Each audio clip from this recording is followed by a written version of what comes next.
Minimal nang tu jong. Then ang tu kisim du tu mau higi kawang situ cedrong.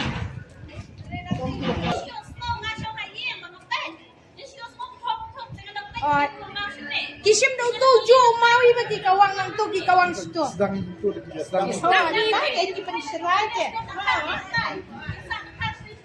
Wah,